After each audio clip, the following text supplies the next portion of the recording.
Every time I try to invite a Khajiit to the party, they always tell me that they have to be elsewhere.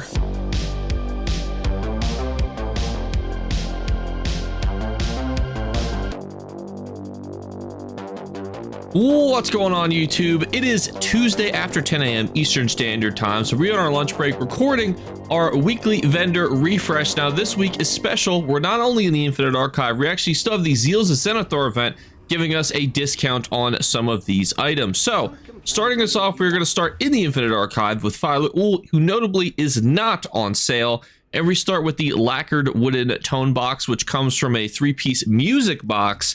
Now, this one is a bit annoying to get because you have to loot jewelry box containers, but it's also a blue lead, which I think means that it's pretty consistently easy to get. So not something that I think you really need to spend 5,000 archival fortunes on. Plus, music boxes are not known to be super valuable realistically anyway. Next up is the Saint and Seducer lead, the Crafted Bale. Now, this one is special because it comes from the Saint and Seducer mythic, which is a pretty baller mythic when it comes to PvP. However, it drops from the Elvish Starting Zone dolmens and likely any dolmen in any zone. So realistically, not something that you need to spend a lot of gold on. In fact, when I was farming this with my boy David, you could get it very consistently pretty quickly. So not something I think you really need to invest in, but it is a great mythic. So probably one that you may want to go get if you're interested in some PvP. Next up, you can buy a bound style page, the Infernal Guardian Mask. This is what it looks like here. It's definitely an acquired taste. But you can see that as an actual economic investment, if you wanted to purchase this to save yourself from buying it from a player, you would save yourself a decent amount of money because it's worth, you know, about 1.4 to 1 million to 2.6 million gold. People that have all listed these up have noticed that you could buy it with archival fortunes. This is probably a little bit lower than where it will be in the next couple weeks. But if you do buy it like this, again, it is bound to you, so just keep that in mind. But you are saving yourself potentially 1 to 2 million gold because, hey, you're buying something that you don't need to buy from another player. Next up, we have our blueprints. Now, notably, these are usually really not that great because, yes, a cool green bench is cool, but nobody's going to buy it, and it costs 13 heartwood. You're not making any profit on that. But I look at something like this Nord rug bearskin, and I think to myself, clean pelt is pretty cheap. Alchemy resin's cheap. Elegant lining is probably your most expensive item there, and that's really not that bad. So you could probably crank out these bad boys. I'll take one of those, and then selling these things to put on your floors is probably pretty cool. But then we get to just a generic pot. So not really interested in just a generic pot. And again, the reason that I break them down that way is they're buying on pickup. So we're talking about, hey, do I see myself being able to sell or use a bunch of bearskin rugs? Not the generic recipe. Then we have Kenarthi's Roost treasure maps, which are not worth, unfortunately, the juice and the squeeze on this one. So this is a skip. So is light armor, probably also not very good to purchase. I mean, right now we got companion gear dropping pretty consistently because people are farming all sorts of things like portals and group events and things that just naturally drop companion gear. So the companion gear market has dropped. Now, if in an hour when ZOS releases their new Q3 update, if they say, hey, there's new companions, maybe companion gear will start going like crazy again. But right now, companion gear market is starting to come down a little bit. Yes, you could roll for some healing gear, but probably not something that you really need. Then we have our books. This was a pretty dope looking book, Material for Novice Necromancers. So this, I mean, like design wise, this actually looks pretty cool. And then we have our generic looking book, The Littlest Tome Shell. It is readable, and it is a traditional furnishing. Next up, we have our scripts, Berserk, Bleed, Immobilize, Crusaders Defiance. All of these are ones that you can skip. None of these are essential, and none of these are worth the premium currency that Archival Fortunes is. We do, however, have a fragment. This fragment would actually save you from having to go and farm the Baron Zodris Cauldron dungeon, which notably actually really isn't that hard compared to most other types of content. Now, what's nice about this is most of these other ones are relatively straightforward. However, you will have to go through and complete Sunspire, but I've seen the Sunspire fragment listed at least twice, and I know that some of you have purchased it. If you've already purchased that Sunspire one, you could go through and either complete or purchase the Baron one and then complete the others. The rest of them are very straightforward. We have our Malographic Ichor, which completes that mount that we've talked about 50 bajillion times, and our 6th House Tailor's Hammer, which is a purchasable item. It's a fragment that drops I believe from Vardenfell's public dungeons. It's probably only worth about 7,000 gold. Don't buy that. And next up, we're inside the Scholarium, inside of Ivad. This place becomes a free-to-play zone very soon.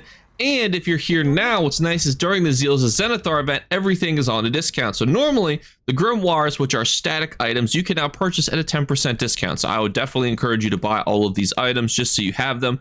But as far as our rotational ones, similar concept: Interrupt, Poison Damage, Knight's Valor, nothing super special. But if you do get these as duplicates in the future, you could just resell them for 1,000 gold anyway. So it's nice to just own them. That way you could be working towards being a completionist or your scripts on a specific character. There's really no downside to do it except gold, which I'm sure a lot of you guys have decent amounts of. Now, if you're not a completionist and you're trying to really reserve your money, definitely don't invest in these. The meta is also so focused on subclassing right now that I think scribing will likely get a buff after it becomes a base game feature. So you could certainly wait until we get an idea as to what the meta is going to be regarding scribing skills versus all these little subclassic mumbo jumbos. And next up, we are inside of the Imperial Ciy, which also is at a discount with 10%. So we start with this vendor right here. This is going to be our traditional weekly rotational vendor. But if you want to check out my video made 2 days ago on all of the ways you can maximize your currency in this time period during the Zeals of Zenithar event, definitely check out that video. We start with endurance, endurance, and endurance. Now, the only actual difference here is the trait on the jewelry. Notice that maximum health, maximum magicka, maximum stamina. Endurance is certainly fine. The problem is that health recovery in 2025 is just not very good. It's nerfed by Battle Spirit. Health recovery builds are really kind of utilized more so for PvE, and even then, he was using the health recovery build. Yeah, it's probably like a 7.0. Like if somebody told me that they made a good health recovery build and they used endurance, I wouldn't be offended by it, but I would certainly be like, it's all right. You know, like I guess that's okay. Next up is another interesting set because its 2, 3, and 4 are notably a lot better than its 5p. So it's health, healing taken, and then reduce your damage taken by players by 3%, and then it reduces the cost of break free by 40%, which is not that good. But some people do wear this as a 4-piece set, so then they can slot in something like the Marken Ring, and they can wear some other 3-piece set to do some weird shenanigans. Overall, though, I would say this is an easy set that you could just deconstruct if you ever find yourself getting it, because you're not going to be using it. And even if you were to use it in that, I would say it's like a 6 in its current state. I mean, reducing your damage taken by 3% is certainly something, but it's not enough to really justify anything higher than a 6. But there could be builds in the future where, you know, there's a bunch of stacked, you know, you stack potentates with this. Okay, maybe there's another reduced damage taken by player set that comes out that's better.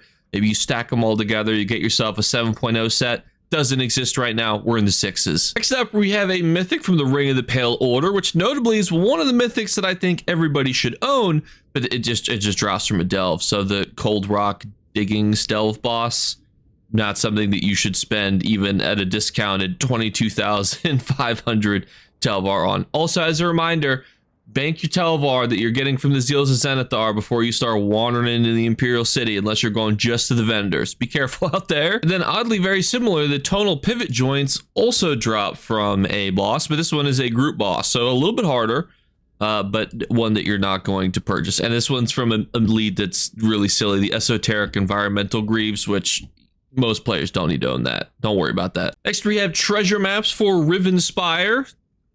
You could get yourself some Necropotents. That's been seeing an uptick in price, but not enough to justify 4.5k Telvar by any stretch of the imagination. So this, unfortunately, is also a skip. Now, they are trying to tantalize us here with some really good scripts. Defile, Generate, Ultimate are 2 really good scripts to have on specific builds. Trauma, Gladiators, Tenacity are certainly okay. Problem is, even at a 10% discount, you're using a premium currency. You're probably going to get it sometime in the future anyway. So is it worth that? No. But if you're desperate for it, for something going on, like, for example, Mid-Year Mayhem, White Strikes Mayhem, the PvP event that's not Vengeance, is also starting at the end of the month. So if you're desperate to have Generate, Ultimate, and Defile ready to go by then, maybe you purchase it. But even then, if you just did your daily quest from now till then, you're fine. But maybe you're strapped on time because you're doing more Zeals of Zenithar farming and you're doing other types of farming and you wanted to purchase it. It's certainly not bad to do so. It's just you're going to be getting those scripts in the future, and you're going to have paid a premium to get them with your TLDR, even at a discount. And we finally wrap up with the fragment of aggression. You might think this must come from somewhere crazy because it's called the fragment of aggression. Well, it comes from a lumber camp.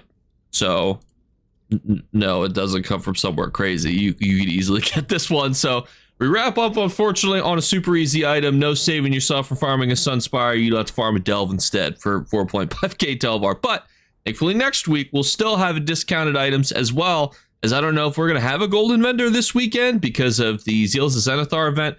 Likely what'll happen, like they did last time, is the following week we'll have 2 golden vendors. Basically, all the items will be doubled inside of the golden vendor, which will be kind of fun to see. But it'll be interesting to see what I do this Friday if there's no golden vendor. But overall, you can see that I learned how to make the Nord bearskin rug, and I thought, hey, that was pretty exciting. But overall, everything else in this week's vendor was a little bit underwhelming.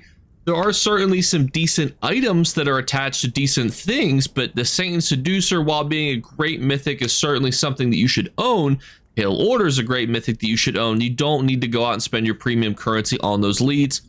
Similar to how, yes, it's great to have those scripts generate ultimate and defile, but again, you're going to be getting them very easily just by playing the game, and you're not really needing them for anything at least until the end of the month during the PvP event. So there's really no desire to go out and spend your premium currency on them. I will say, though, the Scholarium being 10% off is a great time to pick up the Grimoires, which are static items, but there also are some cheap scripts there too. I would buy them just because they're 10% off. Build out your sticker book of the scripts, and then if you get duplicates in the future, you can resell them for 1k gold.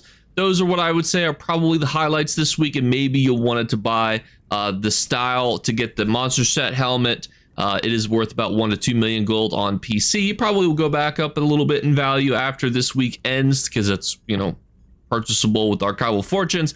But that really wraps up this weekend, or this week of things. Thank you guys so much again for watching. As always, we're doing our 3 giveaway drawings. All you need to do to enter is leave a comment in the comments below / like on the video. Second thing is just make sure you subscribe. We are actually at 31,999 subscribers as I record this at 1:40 p.m. So be number 32,000 and you'll be my hero. And the third thing is look for a hidden word we flash upon the screen throughout the month of July. If you're the first person to find and comment that word, you will win a giveaway code, as with all the other drawings. Thank you guys one last time. Have a fantastic Tuesday. Unfortunately, I have to go back to work, so I'll catch you later. Bye, guys. And don't forget, ZOS is going live in 20 minutes to talk about their update. So we'll see what update 47 has, any quality of life changes. If there's a lot of really cool stuff, I might make an update post or video. We'll see, but I'll catch you there as well. Peace. You better remember to like and subscribe to Jakeclips. Or you should. I might have to pluck your eyes if you don't. Or, better yet, I'll skip rope with your entrails. Do it now. Subscribe. Ta-ta. Off with you.